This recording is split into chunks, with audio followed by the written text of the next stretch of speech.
Paper ढूंढ रहे हैं, कुछ डार साहब के फ्लैट थे दुनिया में, वो ढूंढने के निकले हुए हैं, काफी चीजों में मसरूफ है, ढूंढ रहे हैं वो।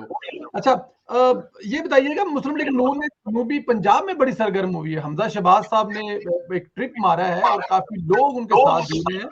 क्या इलेक्शन नजदीक है और ये जो लोग नून लीग में शामिल हो रहे हैं, लोग उस जमात में शामिल होते हैं जो आगे जाके इलेक्शन जीतने वाली होती है, तो यहाँ तो उल्टी गंगा बह रही है।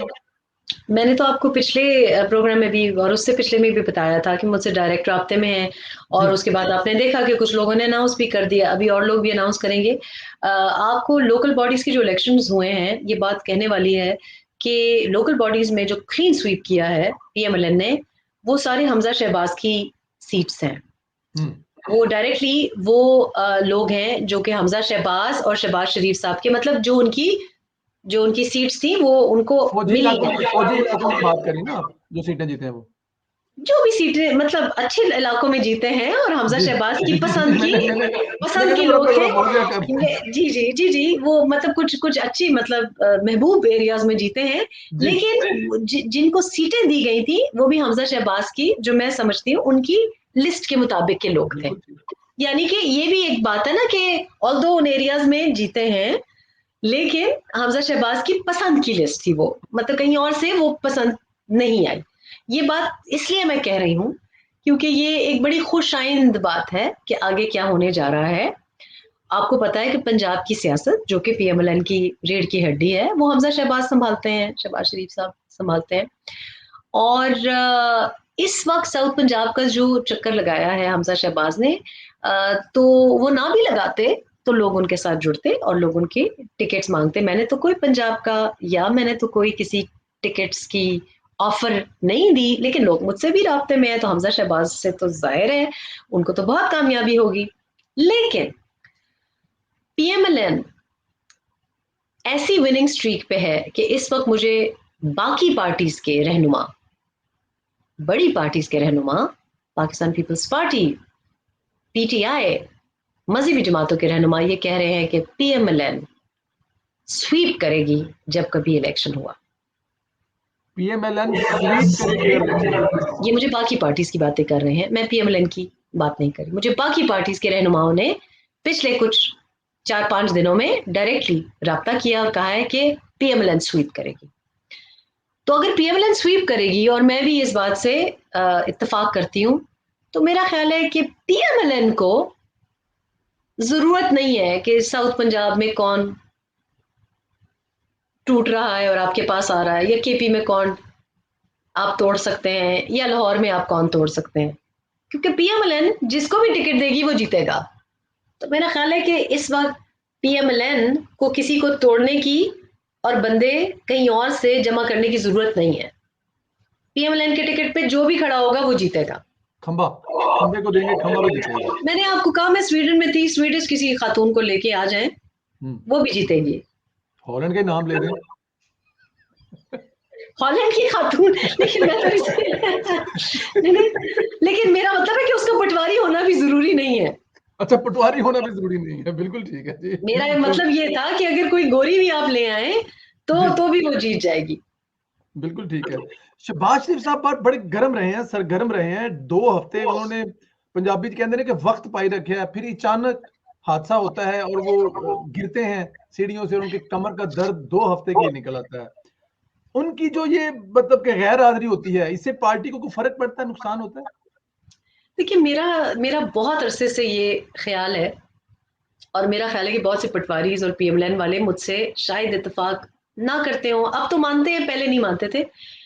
मेरा ख्याल है कि फैमिलीज में ऐसा होता है, जैसे एक कुंबा होता है तो उसमें एक वालिदैन जब होते हैं तो एक कभी कोई गुस्सा करता है, दूसरा नरम रवैया रखता है।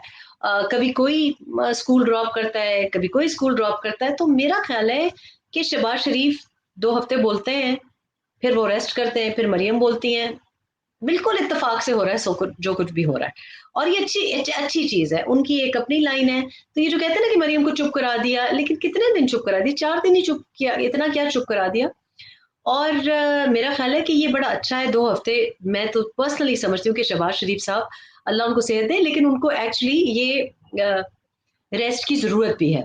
और बीच में भी आपने देखा कि आज़ाद जम्मू कश्मीर के इलेक्शंस के बाद भी मरियम को भी रेस्ट की ज़रूरत थी, वाक़ई उनकी तबीयत भी ख़राब थी, बेटे की भी देखें निकाह और ये वो, तो ये अच्छा रहता है कि कभी कोई, तो ये उनकी बड़ी खुशनसीबी है, मैं जेन्युइनली ये बात कर रही हूँ बगैर तंज़ के, ये खुशनसीबी होती है ख़ानदानों की, जहाँ आपके 4-4 बेटे हों, जैसे मेरे भांजे हैं, भतीजे हैं, जिस दिन साहिर काम नहीं कर सकता, मैं अपने भांजे को कहती हूँ कि कर दो।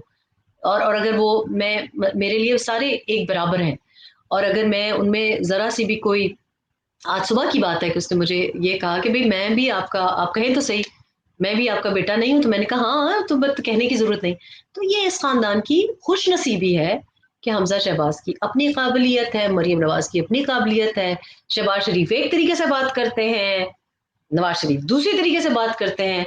तो ये तो अच्छी बात है ना, बिज़नेस चलाने के लिए भी कोई होता है पीआर करता है, कोई होता है ज़रा खींच के रखता है, कोई होता है डार साहब हैं फाइनेंस में, बिल्कुल, तो ये तो अगर कोई बिज़नेस भी चला रहे होते, तो भी बड़ी बड़ी बात है कि आपकी एक कैपेबिलिटीज़ जो हैं, कैपेसिटीज़ जो हैं, वो डिवाइडेड हैं, और बिज़नेस एम्पायर फैमिलीज़ में ऐसा होता है, क्योंकि उन आपकी ग्रूमिंग ही ऐसी होती है। आप अगली नस्ल में भी देखेंगे, वो मैं अभी से देख रही हूँ। आप बस जैसे जुनैद सफदर की जो जनरेशन है, उसमें आप देखेंगे तो और आपको काबिलियत नज़र आएगी, जो मुझे अभी नज़र आती है। जैसे मरियम नवाज़ साहिबा के जो दामाद हैं, उनमें मुझे एक और काबिलियत नज़र आती है। तो ये सफदर भाई का अपना एक तरीका है, तो ये इनकी खुशनसीबी है। यही खुशनसीबी आपको अगर आप देखें तो पाकिस्तान पीपल्स पार्टी में भी दिखाई देते हैं। अभी किसी को अच्छा लगे, बुरा लगे, कोई कहे डायनास्टिक पॉलिटिक्स है, वो एक अलग बहस है। लेकिन बिलावल भुट्टो के पास 2 बहनें ऐसी हैं, जिनकी लाइन कंप्लीटली, मतलब वो मुख्तलिफ उन्होंने पोजीशन संभाली हुई है, और जरदारी साहब की अपनी पोजीशन है। अगर आप देखें तो चारों की जो पर्सनैलिटी है और जो तरीका है, अंदाज़े बयान है, मुख्तलिफ है, लेकिन एक जिम्मेदारी बांटी हुई है। आप अगर देखें तो बख्तावर भुट्टो ने एक लाइन पकड़ी हुई है, विमेंस इश्यूज हैं, या एक बड़ी उनकी उनकी भी जारहाना किस्म की ट्विटर फीड होती है। बिलावल भुट्टो ने एक पॉलिटिकल वेट और तंज और मजा और एक तरीके से चुभती हुई बातें उन्होंने बेड़ा उठाया हुआ है कि पार्लियामेंट में बैठ के, मतलब वो तकलीफ देते रहेंगे कप्तान साहब को अपनी बातों से, और एक नौजवान नस्ल को उन्होंने अपने पीछे एक फॉलोइंग बनाई हुई है। सरदारी साहब का अपना एक तरीका है, वो कोई बात नहीं करते, मुस्कुरा देते हैं, लोगों को तकलीफ हो जाती है। तो इसी तरह से शहबाज शरीफ साहब को क्यों आप 2 हफ्ते उनको रेस्ट, मेरा ख्याल है आगे उनसे बड़ा काम लेना है, उन्होंने आगे बहुत काम करना है। ठीक है, हम मान लेते हैं ना, यानी हमारा, अगर इसमें अगर हमारी एक लाइन ऐड कर लें, अगर अकेले होकर इन्होंने वक्त डाला हुआ तो 2, 4, 6 हफ्ते एक ही जगह पे इकट्ठे होकर डाला, तो ये 15 मिनट की बात है, हुकूमत और सब कुछ। देखिए मेरा लेकिन ख्याल है कि अभी गोल्स हैं, डिफरेंट गोल्स हैं। जी, जो मरीम नवाज कर रही हैं वो मेरा मैं इस स्ट्रेटजी के बिल्कुल खिलाफ नहीं हूँ। आई नो कि बहुत से लोग कहते हैं कि जी, लेकिन मैं समझती हूँ कि स्ट्रेटजी हैज वर्कड। ठीक, मुझे बिल्कुल लगता ठीक। है कि देखिए ना, आप कल जो प्रेस कॉन्फ्रेंस मरीम नवाज ने की है, वो एक अलग एजेंडा है, और मेरा ख्याल है इसमें कोई बात मिक्सअप होना भी नहीं चाहिए कि जो जो वो बात कर रही हैं, वो चूंकि इशू शहबाज शरीफ साहब के साथ तो जुड़ा हुआ नहीं है, वो तो मरियम नवाज, नवाज शरीफ और उनके भाइयों के साथ जुड़ा हुआ है, क्योंकि उस वाली लाइन में एक्चुअली शहबाज शरीफ को नहीं डायरेक्टली अटैक किया गया था। तो मैं समझती हूँ कि ये सही बात है। बिल्कुल ठीक है। मरियम नवाज साहबा का जो मौक़िफ़ है और बयानिया है, वो अगर देखा जाए तो बड़ा सख्त है, काफ़ी सख्त बातें करती हैं। उनकी हिफ़ाज़त के हवाले से आपने देखा है, जब वो बात कर रही होती हैं या उनके पास जैसे-जैसे लोग हैं, उनकी हिफ़ाज़त के हवाले से कोई मशवरा देना चाहें? देखिए मैं समझती हूँ बिलावल कि भुट्टो ज़रदारी की अगर आप देखें तो उनकी सिक्योरिटी बड़ा डिफरेंट होती है बनिस्बत मरियम नवाज। देखिए मैं समझती हूँ कि पाकिस्तान में अब हालात ऐसे हैं कि जनरली स्पीकिंग सिक्योरिटी सबकी एक इशू है, हुँ, आम लोगों की भी सिक्योरिटी एक इशू है। ये अफगानिस्तान की वजह से जो हालात बन गए हैं। मरियम नवाज को जो सिक्योरिटी प्रोवाइड करने वाले हैं, जिनकी जिम्मेदारी है, वो मेरा ख्याल है कि अवाम है और पार्टी है। हुँ, और हर बंदे की पर्सनैलिटी डिफरेंट होती है। अगर आप पीएमएलएन की पार्टी की सियासत देखें और पाकिस्तान पीपल्स पार्टी की सियासत देखें तो वो हमेशा से मुख्तलिफ रही है। फॉर एग्ज़ाम्पल मैंने बिलावल भुट्टो हों या पाकिस्तान पीपल्स पार्टी के जो सीनियर रहनुमा हों, मैंने हमेशा उन्हें बुलेट प्रूफ शील्ड के पीछे से खिताब करते हुए देखा है। अब एक वजह उनकी ये भी है कि उनके ख़ानदान में बकौल उनके वो ये कहते हैं कि हम पंजाबी नहीं हैं, हम सिंधी हैं, तो हम ये बात करें तो हमें अब मुझे नहीं पता कि इसमें कितनी हकीकत है, लेकिन ये उनका एक बयानिया रहा है। लेकिन उनकी फैमिली में अगर आप देखें तो जुल्फ़िकार अली भुट्टो, मुर्तज़ा भुट्टो, बेनज़ीर भुट्टो साहिबा, उनके दूसरे भाई, उनकी तरफ शहादतें या जो सदमे हैं वो भी बहुत ज़्यादा रहे हैं। और बिलावल भुट्टो साहब उनके मतलब एक चश्मो चिराग हैं ख़ानदान के। तो मेरा ख़्याल है कि उनकी जो एक सिक्योरिटी की ज़रूरियात है या एक जो सिक्योरिटी के साथ लेके एक फ़ोबिया भी है, वो समझा जा सकता है। पीएम लैन को अगर आप देखें तो अगर आप माज़ी में भी देख लें, मियाँ नवाज़ शरीफ के पहले इलेक्शन कैंपेन्स देख लें, मरीम नवाज़ को देख लें, मैंने तो कभी भी इनको कोई सिक्योरिटी के प्रोटोकॉल को ख़ास उस तरह का बुलेट प्रूफ नहीं देखा, बड़े अरसे से नहीं देखा।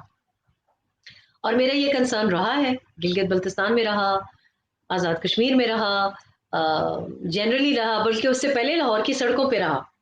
तो ये एक पर्सनैलिटी भी होती है, मरीम नवाज़ की पर्सनैलिटी बहुत मुख्तलिफ भी है।